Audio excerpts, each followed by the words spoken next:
9h30, 10h, tous experts. Lionel Bertrand. C'est reparti, nouvelle session avec vos experts. Et ce matin, c'est une experte, Sophie Weidemann, coach de vie. Bonjour Sophie. Bonjour Lionel. Nous avons choisi ce matin un thème. Peut-on divorcer de sa famille ? On peut divorcer au sens propre, mais divorcer de sa famille au sens figuré, couper les liens. Beaucoup de choses à dire sur le thème, sur le sujet ce matin. D'ailleurs, si vous êtes dans ce cas-là ce matin, si vous avez des témoignages à nous apporter, on vous attend bien évidemment au 03 88 25 15 15. Vous avez coupé les ponts avec la famille, vous avez pris la distance. Comment avez-vous vécu cette expérience ? Comment vous y êtes pris ? On vous attend dès maintenant jusqu'à 10h. Et puis, si vous avez des questions, même numéro de téléphone. Sophie, tout d'abord, les indices qui peuvent nous révéler que l'on fait partie, par exemple, d'une famille dite toxique et comment ça peut nous affecter ? Alors, en fait, que ce soit la famille, que ce soit les relations amicales ou que ce soit les relations professionnelles, la toxicité, moi je prends toujours la définition de Václavic, qui est un psychiatre américain des années 60, enfin qui a écrit beaucoup de livres que moi j'aime beaucoup, notamment sur la théorie de la systémie. Et lui, il dit que on a tous le droit des droits, on a tous des sentiments, des émotions, et on a tous le droit de parler, quoi. Donc, à partir du moment où je peux m'exprimer et je suis respectée, et que l'autre peut s'exprimer et l'autre est respecté, on a la base d'une relation saine, voilà. Et je dis pas qu'elle est saine automatiquement, mais en tout cas, ça permet une relation saine. Et donc, dans la famille, c'est pareil. Si un des côtés, parce que ça peut être les parents, ça peut être les enfants, ça peut être les frères et sœurs, ça peut être un système social plus vaste, une culture finalement familiale. À partir du moment où une personne ne peut pas exprimer ses émotions librement, dire ce qu'elle a à dire ou être qui elle est, eh bien, ça devient toxique et c'est quelque chose qui effectivement doit être peut-être pas évité, mais en tout cas au moins travaillé. Alors justement, ce travail, comment s'y prend-on ? J'imagine ne pas se poser en victime déjà ? Alors, je voudrais peut-être déjà commencer par le début et donner une définition de la famille. Et puis ensuite, peut-être parler de qu'est-ce que c'est qu'une famille saine. Voilà. Et ensuite, on pourra expliquer le reste, si vous êtes d'accord, bien sûr. Je vous suis. Super. Donc en fait, au départ, une famille, c'était quoi ? C'était un système de production, de reproduction, et donc des personnes qui vivaient sous le même toit.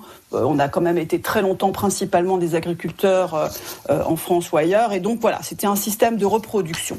Et puis c'est devenu des personnes apparentées. Aujourd'hui, quand on parle de famille, on parle en fait d'une zone de bienveillance. Ce mot bienveillance, c'est vraiment très important. C'est-à-dire, moi, je me rends compte dans les conflits que vous avez vraiment des gens qui sont toxiques, voire malades, mais vous avez très souvent, puisque chez nous, normalement, on ne voit pas des personnes qui ont des problèmes psychiatriques, ce sont des gens de tous les jours qui ont des difficultés de tous les jours. C'est souvent un problème de communication et un problème de respect des limites et de respect de qui est la personne. Donc aujourd'hui, une famille, c'est une zone de bienveillance, un premier cercle de sociabilité, de solidarité et de réconfort qui est restreint mais solide, au sein duquel les individus savent qu'ils peuvent compter les uns sur les autres. Et donc on peut vivre ensemble sans partager les mêmes valeurs à partir du moment où il y a cette bienveillance, cette solidarité, ce réconfort qui va dans les deux sens. Voilà, c'est pas forcément toujours les parents vers les enfants ou les enfants vers les parents. Donc ça, c'est la base qui permet de se dire, si on a déjà ça, si on n'arrive pas à s'entendre, eh bien normalement, ça doit être possible avec des professionnels, par exemple. Alors ça, c'est la famille idyllique, j'ai envie de dire. Vous restez avec nous ? Ouais, moi j'en vois beaucoup des familles comme ça aussi. Mais heureusement d'ailleurs. Sophie Weidemann, vous restez avec nous. On se retrouve dans 3 minutes sur France Bleu Alsace. La suite avec Sophie Weidemann, coach de vie. 9h40, votre experte du jour, Sophie Weidemann, elle est coach de vie. Ce matin, on parle du divorce. Pas du divorce avec son conjoint, sa conjointe, mais du divorce au sens figuré avec sa famille. Des liens très forts qui peuvent se rompre. Sophie, justement, comment rompre quand on s'est rendu compte que ce lien affectif est devenu toxique, ce lien avec la famille, comment rompre ces liens familiaux pour que finalement tout le monde s'en sorte plutôt bien ?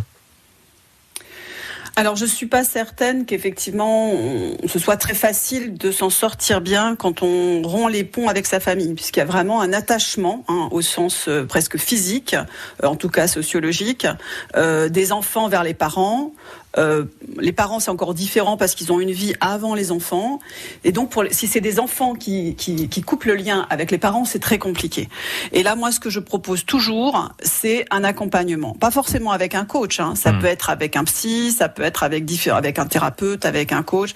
Parce que, quelque part, il faut pouvoir être en paix avec son passé.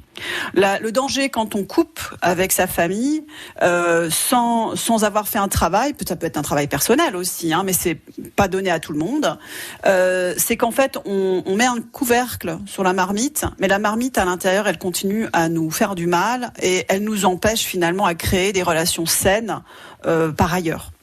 Donc c'est vraiment un processus très compliqué qui, par contre, si vous êtes accompagné par un psychiatre, un psychologue, un coach ou un thérapeute, ça permet de parler à quelqu'un, d'exprimer toute cette tristesse, toutes ces frustrations, tout ce mal réel ou ressenti qu'on a eu, et donc de pouvoir aller vers quelque chose de plus apaisé. Il faut faire quoi dans un premier temps? Garder ses distances, prendre du recul par rapport à cette relation finalement dans un sens unique? Alors, Lionel, sincèrement, on peut tous les deux débattre au calme comme ça, de dire ce qu'il faudrait faire. Alors qu'en fait, c'est quelque chose qui, à un moment donné, est comme une sirène à l'intérieur et qui devient, c'est très physique, c'est très émotionnel ce qui se passe.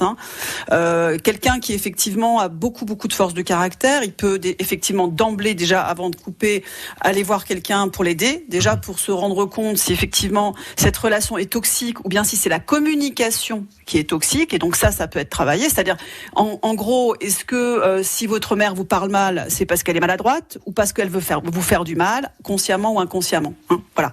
Déjà, ça, c'est vraiment très important. 8 fois sur 10, quand les personnes viennent chez moi en difficulté par rapport à leurs parents, leurs frères et sœurs, etc., c'est un problème de communication, pas forcément d'intention. Maintenant, c'est pas parce que quelqu'un a des bonnes intentions envers vous qui vous fait du bien. Je veux dire, quelqu'un qui a des bonnes intentions peut objectivement faire beaucoup de mal. Mais je ne me rends compte que sur deux cas sur 10 que vraiment on a des parents qui sont complètement à côté de la plaque. Et ça existe, franchement. Sophie, c'est compliqué tout de même quand on est dans cette situation de ne pas se justifier, en tout cas de justifier son comportement. De toute façon, on se sent mal à l'aise. À partir du moment où on est mal à l'aise avec une situation parce qu'on en souffre, automatiquement, il va y avoir des jeux psychologiques, comme on dit dans mon jargon, c'est-à-dire on va être agressif, on va se culpabiliser, on va s'écraser, on va être on va essayer d'être plus fort. Enfin, on passe par toutes les couleurs de l'arc-en-ciel, quoi. Alors, il faut savoir quand même que juridiquement, il y a un lien qui reste toujours avec ses parents ou avec ses enfants, dans le cas où l'enfant ou le parent, parce que ça peut être aussi des enfants qui sont toxiques, ça existe de plus en plus aujourd'hui, où on en parle peut-être plus. C'est-à-dire les petits-enfants, Non, c'est-à-dire qu'on a des adolescents, par rapport ça peut arriver dans toutes sortes de familles, des adolescents qui prennent le pouvoir dans la famille et qui vont être violents avec les parents. On n'en parle pas beaucoup parce que les parents ne sont pas très fiers d'eux et qu'ils ne savent pas trop quoi faire avec ça. Et là, c'est pas un psy qu'il faut aller voir, c'est des éducateurs. On a en France, et particulièrement en Alsace, des super associations d'éducateurs, soit qui sont diligentés par la justice, soit qui soient diligentés, on peut les voir directement. Et là, ça c'est génial parce que vous avez une personne extérieure, un peu comme Super Nanny, mais je veux dire qu'elle n'est pas professionnelle, mais vraiment des gens formidables qui vont écouter, qui vont comprendre le dysfonctionnement de la famille par rapport justement à toutes ces familles qui au fond veulent du bien les uns aux autres, ou alors se rendre compte qu'on a un parent vraiment toxique, ça existe, et que dans ces cas-là, on n'est plus dans la psychanalyse d'il y a 20 ans, on comprend que parfois il faut vraiment couper les ponts avec les parents parce que malgré le mal que ça fait, le bénéfice, si on fait la balance, il vaut vraiment mieux protéger les enfants ou le conjoint de ce genre de personnes pour qu'elles puissent s'épanouir correctement. N'ayons pas peur de couper donc les liens avec les membres toxiques de sa famille. On aimerait d'ailleurs vous entendre, vous qui nous écoutez ce matin. Vous êtes peut-être dans cette situation, vous avez pris de la distance, vous avez vécu cette expérience douloureuse, difficile. N'hésitez pas à nous rejoindre dès maintenant, 03 88 25 15 15. Ce matin, nous parlons du divorce au sens figuré bien sûr avec sa famille, et Sophie Weidemann, coach de vie. À tout de suite. 9h30, 10h, tous experts, Lionel Bertrand. Ce matin, notre thème, le divorce au sens figuré avec la famille devenue toxique. On a Françoise en ligne pour un témoignage à Colmar. Bonjour Françoise. Bonjour. On vous Bonjour, écoute Françoise. attentivement ce matin, Françoise. Pardon ? On vous écoute attentivement, Françoise. Oui, donc quand j'étais jeune, j'ai vécu une situation incestueuse qui a duré plusieurs années. Et pendant des années, comme beaucoup de gens qui ont vécu ça, je savais pas ce qui m'était arrivé. Et petit à petit, enfin, j'ai un certain âge, on va dire, j'ai fait un travail, j'ai appris ce que j'avais vécu, j'ai travaillé avec un psychiatre. Et j'ai décidé, il y a 3 ans et demi, de couper les ponts avec mon père. Parce que j'ai essayé de me faire, d'avoir un pardon, d'avoir des explications à ce qui m'avait fait souffrir pendant longtemps. J'ai jamais rien pu avoir, donc finalement, j'ai décidé de couper les ponts parce que la situation était bloquée. Je n'avais plus la communication n'était pas possible puisque moi j'essayais mais il n'y avait rien en retour. Et donc je me suis dit que ça devenait stérile et j'ai préféré couper les ponts parce que voilà, c'est mon père, mais voilà, j'ai plus rien à attendre de lui. Et du coup, j'ai préféré couper quelque chose qui était trop difficile. Sophie ? Et comment vous vous sentez maintenant par rapport à ça ? Alors, il y a eu un apaisement quand même si, oui, parce que bon, j'ai quand même plus de 60 ans. Hein. Donc, je suis passée par plein d'étapes. Et c'est vrai que maintenant, je me sens quand même mieux. Après, je dis pas que ça reste quand même quelque chose de difficile. Mais disons que j'ai pensé que c'était la meilleure solution pour moi, voilà. Mais vous avez, je ne suis pas un maître à penser, mais franchement, je pense que vous avez pris la bonne décision parce que quand vous en parlez, on sent que ça fait mal aux tripes, quoi. Et c'est ce que je disais tout à l'heure, c'est-à-dire c'est une déchirure de quitter un parent, quel qu'il soit. Par contre, votre père, clairement, est toxique. C'est-à-dire, c'est ce que je disais tout à l'heure, c'est pas quelqu'un qui veut bien faire, c'est quelqu'un qui a un problème. C'est pas vous qui avez le problème, c'est lui qui a un problème. Et donc, souvent, on parle un peu dans la culture judéo-chrétienne de pardon. Et moi, je dis toujours, on ne peut pardonner qu'à quelqu'un qui demande pardon. Exact. Ça veut dire que vous pouvez faire un travail de résilience que vous dites vous-même, hein, et je vous remercie de votre témoignage parce que ça permet aux gens d'entendre qu'effectivement c'est un long parcours, hein, c'est pas simple d'aller voir les uns les autres. Je pense que vous êtes passé, comme je disais tout à l'heure, par toutes les couleurs de l'arc-en-ciel et vraiment bravo. Mais malgré tout, on sent que c'est encore dans les tripes, quoi. Parce que d'abord, dans la construction du petit enfant, il va tout de suite commencer par se dire jusqu'à au moins 8 ans, quoi qu'il arrive, ça a été de ma faute, donc déjà il faut sortir de là. Je pense que vous avez fait ce travail visiblement. Mais après, on a le père rêvé, on a la famille rêvée. Or, tant que votre père n'a pas fait un travail lui-même, à minima, et qu'il n'a pas pris conscience d'un certain nombre de choses, le lien n'est pas possible. Et donc là, il faut arriver, et là pour moi c'est plus un thérapeute qui peut aider, si vous n'avez pas encore utilisé cette ficelle-là, parce qu'il y a un problème dans l'inconscient qui souffre. Et donc, on peut en parler pendant des heures. À un moment donné, il faut comme un baume sur cet inconscient pour pouvoir le guérir et qu'il puisse supporter cette situation tout à fait anormale dans notre construction humaine. Nous sommes des êtres sociaux, et pour pouvoir effectivement... Et donc, c'est le moindre mal. C'est le moindre mal. Tant que lui n'a pas fait de travail, eh bien, il a un problème qui est énorme et qui pour vous n'est pas, vous ne pouvez pas le vivre avec lui, c'est pas possible.